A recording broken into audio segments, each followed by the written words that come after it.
ഐഷാസ് കിച്ചണിലേക്ക് എല്ലാവർക്കും സ്വാഗതം. അപ്പോൾ ഇന്ന് ഞാൻ പഴംപൊരിയുടെ റെസിപ്പിയാണ് ഷെയർ ചെയ്യാൻ പോകുന്നത്. അതും നമ്മുടെ ചായക്കടയിലൊക്കെ കിട്ടുന്ന ഒരു നാടൻ പഴംപൊരിയുടെ റെസിപ്പിയാണ്. അപ്പോൾ ഈ ഒരു പഴംപൊരി റെഡിയാക്കാൻ നിങ്ങൾക്ക് ബേക്കിംഗ് സോഡ വേണ്ട, ദോശമാവ് ഇതൊന്നും വേണ്ട ആവശ്യമില്ല. ഞാൻ മുമ്പ് ഒരു റെസിപ്പി ഷെയർ ചെയ്തിട്ടുണ്ടായിരുന്നു, അതിൽ ബേക്കിംഗ് സോഡ ചേർത്തിട്ടുണ്ടായിരുന്നു.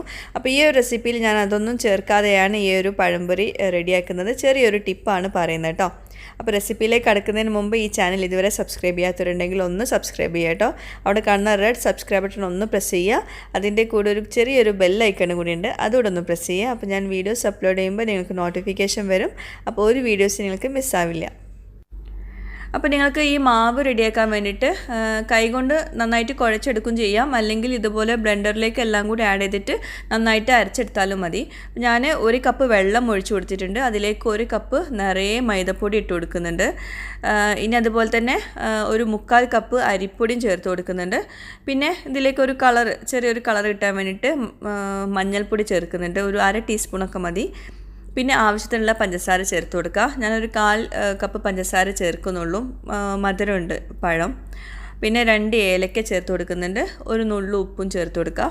എന്നിട്ട് കുറച്ചുകൂടെ വെള്ളം ഒഴിച്ചു കൊടുക്കുക കേട്ടോ. ഒരു 1/4 കപ്പ് കൂടെ വെള്ളം ഒഴിച്ചു കൊടുത്തിട്ട് ഇത് നന്നായിട്ട് അരച്ചെടുക്കണം. അപ്പോൾ നല്ല തിക്കായിട്ട് തന്നെ അരച്ചെടുക്കണം, വെള്ളം കൂടി പോവരുത്, അത് പ്രത്യേകം ശ്രദ്ധിക്കുക. നല്ല കട്ടിയിലാണ് നമുക്കിത് അരച്ചെടുക്കേണ്ടത്. അതാണ് ഈ ഒരു ഇതിലെ ടിപ്പ് എന്ന് പറയുന്നത്. അതായത് നമ്മുടെ ഈ മാവ് നന്നായിട്ട് ടൈറ്റായിട്ടുണ്ടാവണം, എന്നാലേ നമുക്ക് ആ പഴംപൊരി നല്ല പൊങ്ങി വരുള്ളൂ, നല്ല സോഫ്റ്റായിട്ട് നല്ല പൊങ്ങി വരുള്ളൂ. പിന്നെ ഒരുപാട് മൈദപ്പൊടിയും ചേർക്കരുത്. അപ്പോൾ ഞാൻ ഈ മാവ് ഒരു ബൗളിലേക്ക് മാറ്റുന്നുണ്ട്. നമ്മൾ കൈകൊണ്ട് നന്നായിട്ട് നല്ല ടൈറ്റായിട്ട് കുഴച്ചാൽ തന്നെ നന്നായിട്ട് ഇത് കിട്ടും കേട്ടോ. ഈ ബ്ലെൻഡറിൻ്റെ ഒന്നും ആവശ്യം വരുന്നില്ല, പക്ഷെ നമ്മൾ ഈസി ആവാൻ വേണ്ടിയിട്ട് ബ്ലെൻഡറിൽ ഇട്ട് കൊടുക്കുന്നേ ഉള്ളൂ. ഇനി നമുക്ക് കൈകൊണ്ട് ഒന്നുകൂടെ ഒന്ന് നന്നായിട്ട് കുഴച്ചെടുക്കാം. എന്തെങ്കിലും കട്ടകളൊക്കെ ഉണ്ടെങ്കിൽ അതൊക്കെ ഒന്ന് മിക്സായി കിട്ടാൻ വേണ്ടിയിട്ട് കൈകൊണ്ട് നന്നായിട്ട് കുഴച്ചെടുക്കാം. അപ്പോൾ ഈ ഒരു പരുവത്തിലാണ് നമുക്ക് മാവ് വേണ്ടത്. അതായത് വല്ലാണ്ട് ടൈറ്റ് ആവാൻ പാടില്ല, എന്നാൽ വല്ലാണ്ട് ലൂസ് ആവാനും പാടില്ല. പക്ഷേ ഇതുപോലെ ഇങ്ങനെ താഴേക്ക് ഇങ്ങനെ വീണ് വരുന്ന ഒരു പരുവാവണം. ഇനി അടുത്തതായിട്ട് നമ്മൾ ഈ ഒരു പഴംപൊരി ഉണ്ടാക്കുമ്പം ശ്രദ്ധിക്കേണ്ട ഒരു കാര്യം, എണ്ണ നന്നായിട്ട് ചൂടായിരിക്കണം. ഒരു മീഡിയം ഫ്ലെയിമിൽ വെച്ചിട്ട് നന്നായിട്ട് ചൂടായ ശേഷം മാത്രമേ നമ്മളിതിലേക്ക് പഴം പൊരിക്കാൻ ഇട്ട് കൊടുക്കാവൂ. അത് പ്രത്യേകം ശ്രദ്ധിക്കുക, എന്നാലേ നമുക്ക് നല്ല പൊങ്ങി വരുന്ന രീതിയിൽ നല്ല സോഫ്റ്റ് ആയിട്ടുള്ള പഴംപൊരി കിട്ടുള്ളൂ. ഞാൻ ഒരു നേന്ത്രപ്പഴം ഒരു 5 പീസാക്കിയിട്ട് കട്ട് ചെയ്തെടുക്കുന്നുണ്ട്.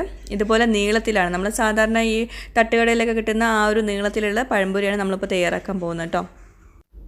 പിന്നെ വല്ലാണ്ട് കനം കുറച്ചിട്ട് എടുക്കരുത് കേട്ടോ. അങ്ങനെ വരുമ്പോൾ മാവിൽ നമ്മൾ മുക്കിയെടുക്കുന്ന സമയത്ത് അത് പൊട്ടിപ്പോവും കേട്ടോ. ഇനി നമ്മൾ ഓരോ നേന്ത്രപ്പഴത്തിൻ്റെ സ്ലൈസും ഈ മാവിൽ നന്നായിട്ട് മുക്കിയെടുത്തിട്ട് വേണം ഇത് ഫ്രൈ ചെയ്തെടുക്കാൻ. പക്ഷെ ഒരുപാട് മാവാവും ചെയ്യരുത്, എന്നാലും ഈ പഴം നന്നായിട്ട് മാവിൽ കോട്ട് ചെയ്ത് കിട്ടും വേണം. അപ്പോൾ ഈ ഒരു പരുവത്തിലാണ് നമുക്ക് വേണ്ടത്. ഇനി ഈ ചൂടായ എണ്ണയിലേക്ക് ഈ പഴം ഇട്ട് കൊടുക്കാം, മാവിൽ മുക്കിയിട്ടുള്ള പഴം ഇട്ട് കൊടുക്കാം.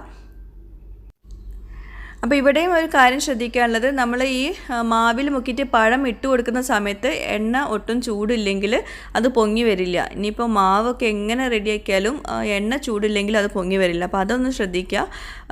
എണ്ണ നന്നായിട്ട് ചൂടായിരിക്കണം ഇത് ഇട്ട് കൊടുക്കുന്ന സമയത്ത്. എന്നിട്ട് ഒരു കുറഞ്ഞ ഫ്ലെയിമിൽ വെക്കുക, ഒരു മീഡിയം ഫ്ലെയിമിൽ വെക്കണം എണ്ണ, എന്നാലേ അകത്തൊക്കെ നന്നായിട്ട് റെഡിയായി കിട്ടുള്ളൂ.